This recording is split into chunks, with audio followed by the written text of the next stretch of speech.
the effect that the non-appearance of the respondent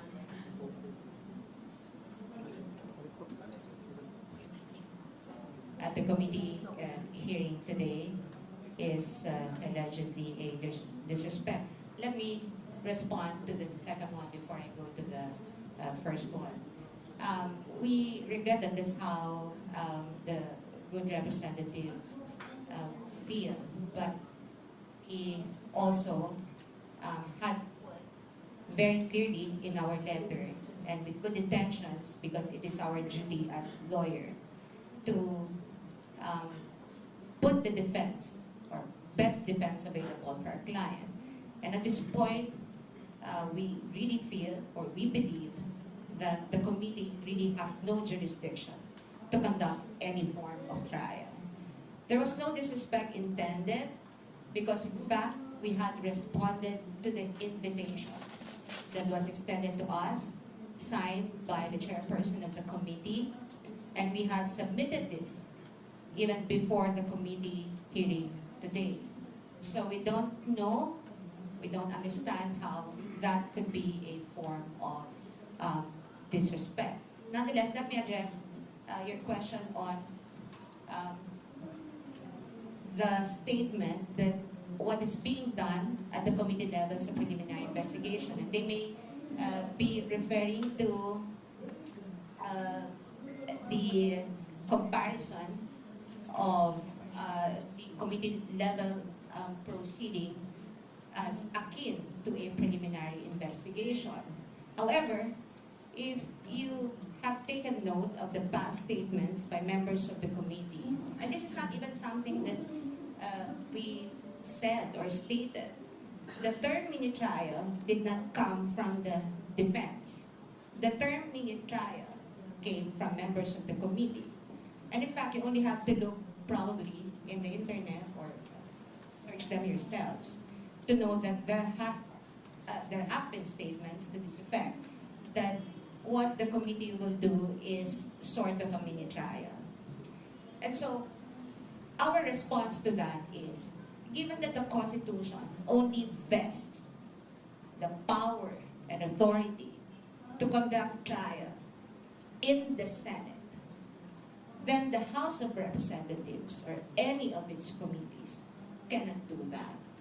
And I think this is very clear also in the Duterte ruling, both in the 2025 and 2026 decisions of the Supreme Court, that constitutional parameters with respect to the conduct of the entire impeachment proceedings should always be complied with, especially given that it's not only a purely political proceeding, it is also a legal proceeding, and therefore must comply with the fundamental law.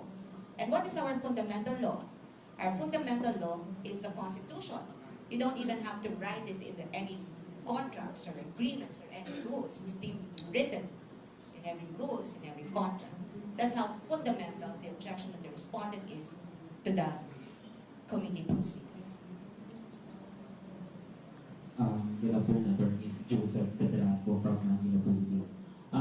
In asserting the unconstitutionality of the House jurisdiction over the impeachment complaint, what are we trying to achieve here, Puba? Are we trying to stop the House hearing? Or have we made any legal move na ipahinto to? Or it's just a mere position ng defense team? Well, for now, that's really the position of the defense team. Unconstitutional yung nangyaring proceedings, di ba? Ngayon, ang tinitingnan natin, ang sinasabi talaga natin dito, just to simplify things, sa Constitution, very clear naman yung nakasulat. No? Number one, ang initiation ng impeachment proceedings that belongs to the House. That's the exclusive power of the House. We're not contesting that. But, pagdating sa trial, that power exclusively belongs to the Senate. Napaka-clear niyan. Kaya ang sinasabi lang namin dito is hindi naman pwede dito sa pag-initiate lang ng proceedings nagkakaroon na ng tinatawag na namin na mini-trial. At again, kaklaruhin ko lang, i-emphasize ko lang yung nasabi na ni Atty. Sheila. Hindi po sa amin ang galing yung term na mini-trial. Yan po ay galing sa mga statements, no, ng either Committee of Justice or even other personalities. So hindi po sa amin ang galing yan. That's why we're contesting it. Ngayon, ano ba ang trabaho para sa amin ng Committee of Justice? At least sa aming pananaw, and again, with all due respect to the members of the committee and the committee itself, ang trabaho po ay to determine, sabi nga nila, kung ito ay iaakyat na sa plenaryo at iaakyat na eventually sa Senado, hindi ba? So ang parati namin sinasabi, kahit sa previous interviews ko, ang gagawin lang naman is to evaluate the complaints and the evidence at hand. No? Kung ano yung mga naka-attach na ebidensya doon sa complaint. So yung pagpapatawag ng mga witnesses and all those things and asking for documents, that goes well and beyond, di ba? Yung evaluation lang kung ito ay dapat mapunta na sa plenaryo at nang sa ganun ay maiakat na sa Senado. So sa ngayon, are we going to question this? Kasi I think that was your question talaga. Of course, that possibility is always there, di ba? But hindi po na kami magsasabi ng anything categorical. Ito ay dapat pag-usapan hindi lang namin, pero pati na ng aming kliyente. At titingnan natin kung anong mangyari. That's why we have been monitoring these proceedings from day one. And then we'll let you know kung meron na kaming desisyon tungkol doon. Sir, follow-up na lang. Since you are acknowledging that the House of Representatives can initiate the impeachment trial, the impeachment proceedings or whatever, bakit dun po sa process na yun, we're not attending doon sa mga invitations ng House of Representatives? And follow-up is, are we surely attending the Senate hearing once it prospers, the case prospers? Number one, dun sa tanong niyo po, it's not just we're acknowledging, no, that's clearly stated naman in the Constitution na sila talaga ang exclusive power to initiate impeachment proceedings. Why are we not attending? I think it was clearly stated in our letter. It's because we are objecting. There's a fundamental objection to the proceedings itself because for us, this goes well and beyond what is contemplated within initiation of impeachment proceedings. As to the Senate, wala pa tayo doon, no? Pero pag dumating man doon, talaga namang kami naman ready na sagutin. Parati naman natin sinasabi, ready nating sagutin ang mga alegasyon laban sa Vice Presidente sa tamang forum. And at sa atin, pagdating sa pagkakaroon ng trial, whether mini trial or full-blown trial, that is not in the House, but that's actually in the Senate. Thank you.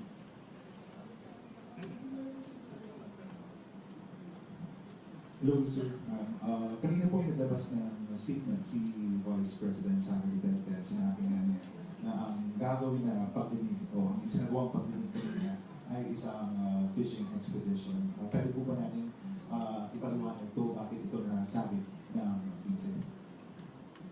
Well, again, I have to premise my answer with I'm no longer the spokesperson of the Vice President, so napakahirap naman na maglagay ng salita, no? Mag-interpret ng kanyang mga sinasabi. But at least based on our conversations, nakita naman natin, yun naman talaga ang posisyon natin. When you evaluate these impeachment complaints, the evaluation must solely remain with the complaints and the pieces of evidence attached. Diba? Ngayon, if you will go beyond the evidence attached and start asking for documents left and right, when our first argument nga, kung matatandaan nyo, is wala man lang ultimate facts yung complaints.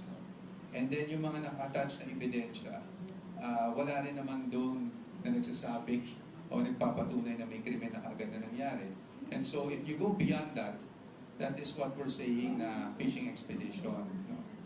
Malamang yun na rin ang pinaparating ng ating Vice Presidente. Pangalawa, katulad ng mga issue na nilabas sa kanyang salin, doon sa desisyon ng Supreme Court sa Duterte versus House of Representatives, malinaw na nakasaad doon na ang impeachable offense ay yung mga offense na allegedly na-commit ng impeachable official within his or her term.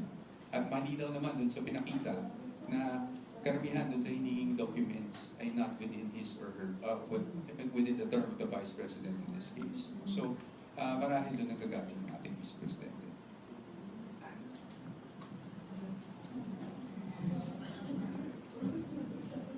Good afternoon po, Red Mendoza from the Manila Times. I'd just like to note lang po yung mga subpoenas regarding kay dun sa SALE.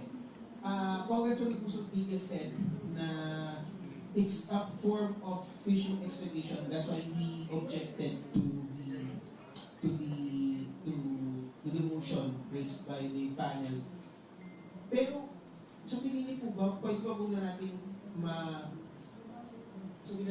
ma-control ito or ma-prevent itong pagkuha ng mga sali? Kasi yun nga, as Rufus Opigas nga, sa legal expert saying na it's a fishing expedition. And baka nga po ito sa nangyari sa Corona impeachment trial na naging fishing expedition na. So, what's your take po doon sa mga sabina sa SALED ni BP and pati na rin yung mga bank records na rin kay BP and kay Atty. Matt Scarpio? Alright. I think I've made this clear and also, again, say that if the objection of the respondent goes into the matter of jurisdiction, meaning does the committee have any power or authority to conduct a mini trial or whatever it is that they will call it, including the examination and cross-examination of witnesses, issuance of compulsory processes for the introduction, reception, and examination of evidence. Our position has been made clear in the letter. That authority and all the incidents of that authority should only be exercised by the Senate. Because why?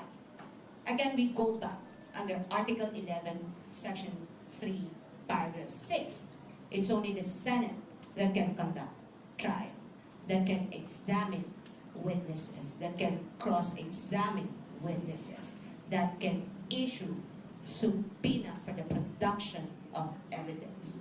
In fact, if someone here earlier asked, this is akin to a preliminary investigation, you know, under the current rules of preliminary investigation and inquest proceedings, even the matter of deciding or resolving the complaint is only limited to the complaint and the counter affidavits of the respondent and other affidavits and the evidence at hand.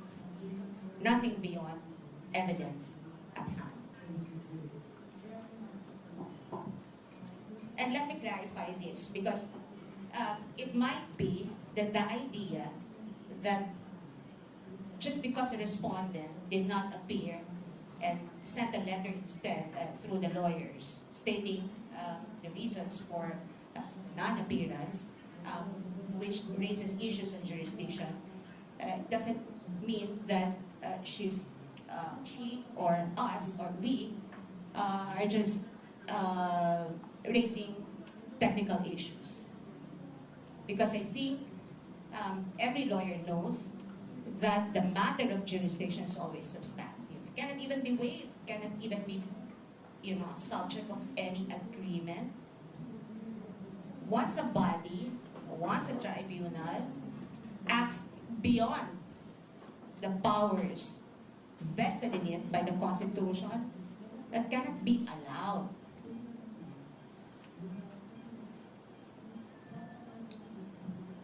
Last question na lang po from my end.